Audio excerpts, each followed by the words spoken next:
દોસ્તો નમસ્કાર, હું પ્રોફેસર પ્રયત્કર કાનાડિયા. મિત્રો, આજે પોડકાસ્ટ પર આપણી સાથે છે યોગેશભાઈ. યોગેશભાઈ સાબરકાંઠાના જિલ્લાના એક ઇન્ટિરિયર ગામમાંથી આવે છે, પણ અહીંયા આવ્યા પછી અમદાવાદમાં એ રહે છે ને બહુ સરસ પ્રવૃત્તિઓ કરે છે. ભણવાની, અભ્યાસની પ્રવૃત્તિઓ, કંઈ પણ કામ હોય તો એ સતત દોડધામ કરીને કામ કરતા રહે છે. એક અંતરિયાળ વિસ્તારમાંથી આવવા છતાં પણ અહીંયા આવ્યા પછી એમનો જે વિકાસ વૃદ્ધિ થઈ છે એમણે પોતે કર્યું છે. મિત્રો દ્વારા વિભાગમાં રહીને મારું માર્ગદર્શન હોય, આ રીતે પણ એમણે પોતાનો વિકાસ કરવાનો એક પ્રણ જાણે ના લીધો હોય એ રીતે સરસ કામ કરી રહ્યા છે. એટલે અમે બેને અત્યારે ચર્ચા કરી કે યોગેશભાઈએ કહ્યું કે સર, મારે તમારી સાથે પોડકાસ્ટ પર એક વિડીયો કરવો છે ને 2-4 પ્રશ્નો પૂછવા છે. મેં કીધું કંઈ વાંધો નહીં. તો મિત્રો, પહેલાં તો હું યોગેશભાઈનું સ્વાગત કરું છું પોડકાસ્ટ પર. યોગેશભાઈ, તમારું સ્વાગત છે. અને યોગેશભાઈ, હવે તમારે જે ચર્ચા કરવી હોય એવા પ્રશ્નો તમે મને કરી શકો છો. હા સર, નમસ્તે સર. નમસ્તે સર, આજે તમે કયા વિષય ઉપર વાત કરવાનું છે? આજે હું વર્ગીકરણમાં એક ખાસ વિષય છે એના પર હું વાત કરીશ અને એના પર આપણે ચર્ચા કરીશું. બરાબર? સર, વર્ગીકરણમાં કઈ પદ્ધતિઓ? યસ, વર્ગીકરણમાં બહુ સરસ. વર્ગીકરણમાં મિત્રો ઘણી પદ્ધતિઓ છે, જેમ કે ડીડીસી, યુડીસી, સીસી, એના સિવાય 5-6 પદ્ધતિઓ છે. આપણે એની વિગતે વાત નથી કરતા, પણ હું વાત કરીશ સીસીની. આજે સીસીનો એક ટોપિક બહુ સરસ છે, કોલન ક્લાસિફિકેશન, જે ડૉક્ટર રંગનાથન દ્વારા પ્રતિપાદિત થયેલું છે. અને આ જે પદ્ધતિ છે, મેગ્નોસેટ નામના રમકડાને જોયું અને રંગનાથનને વિચાર આવી ગયો કે ભાઈ આ વર્ગીકરણની અંદર આ જ રીતે ભાગો પાડીએ તો સરસ છે. અને એના પરથી એમને વર્ગીકરણની શોધ કરી, સીસી, કોલન ક્લાસિફિકેશન. હવે મિત્રો, ખાસ આજે વિશેષ વાત જે કરવાની છે એ વાત કરીશું PMEST પર. કોલન ક્લાસિફિકેશનમાં યોગેશભાઈ PMEST શોર્ટ ફોર્મ છે, આ 5 ફંડામેન્ટલ કેટેગરી. મિત્રો, આ લાઇબ્રેરી સાયન્સના વિદ્યાર્થીને તો PMEST કામમાં આવશે જ, પણ બીજા વિભાગના વિદ્યાર્થીઓ, બીજા વિષયના વિદ્યાર્થીઓને જો PMEST સમજશે તો એને વિષયનું જે પૃથ્થકરણ, એનાલિસિસ કરવાનું છે, સિન્થેસિસ અથવા તો એનું સંશ્લેષણ કરવાનું હશે, એની અંદર પણ આ કામમાં આવશે.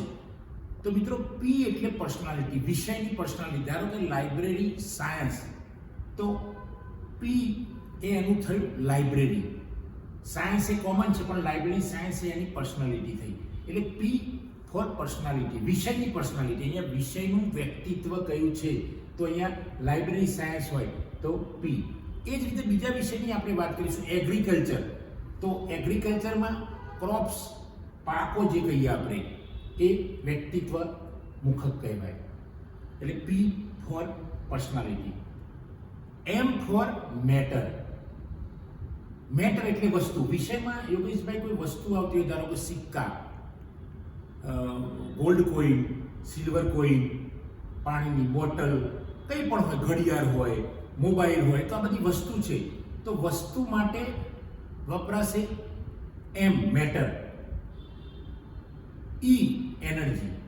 PMESTમાં ત્રીજો જે અક્ષર છે E, એનર્જી. એનર્જી એટલે કોઈ પણ ક્રિયા પ્રક્રિયા કરતા હોય વિષયની અંદર. ધારો કે કોઈ ફંક્શન ચાલતું હોય, ભણાવવાની ક્રિયા હોય, કોઈ ફંક્શન ચાલતું હોય, કોઈ ઉદ્ઘાટનની ક્રિયા પ્રક્રિયા હોય, અથવા તો કાર્ય હોય, કોઈ સંમેલન હોય, તો આના માટે એનર્જી E વપરાય છે, જેને ગુજરાતીમાં કહીશું ઉર્જા. આ વિષયની અંદર એક ઉર્જા છે E. પછી S. S એટલે સ્પેસ. સ્પેસ એટલે સ્થળ. સ્થળ એટલે ધારો કે ભારત, ગુજરાત, અમદાવાદ, વડોદરા, મુંબઈ, દિલ્હી, કોઈ પણ સ્થળ, USA, અમેરિકા, બ્રિટન. તો આ સ્થળને જે દર્શાવતું મુખક છે એને આપણે કહીશું સ્પેસ. સ્પેસ એટલે સ્થળ.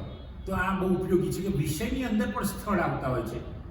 એના પછી લાસ્ટમાં છે ટાઈમ, કાળ અથવા તો સમય.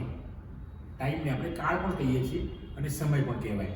તો યોગેશભાઈ, આ જે કાળ કહીએ, ટાઈમ, એટલે ધારો કે સેન્ચુરી, કઈ સેન્ચુરીમાં બનાવવાનો હતો? ભારતનો 1950નો ઇતિહાસ. તો 1950 એ ટાઈમ બતાવે છે, ભારત એ સ્પેસ બતાવે છે, ઇતિહાસ એ વિષય છે.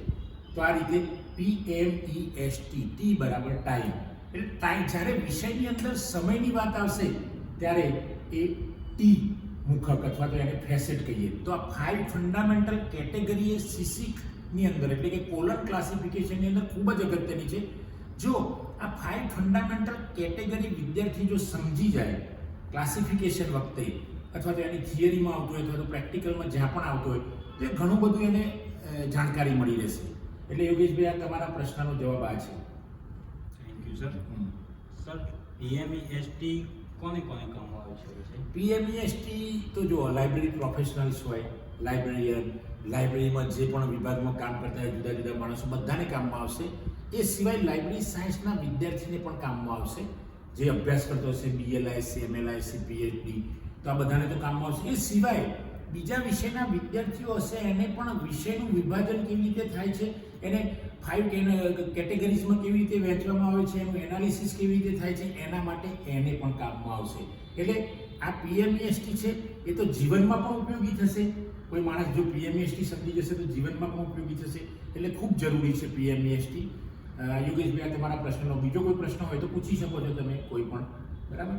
બાકી તમારા પ્રશ્નનો જવાબ મેં આપ્યો તમને. બીજો કોઈ પ્રશ્ન છે? હા સર.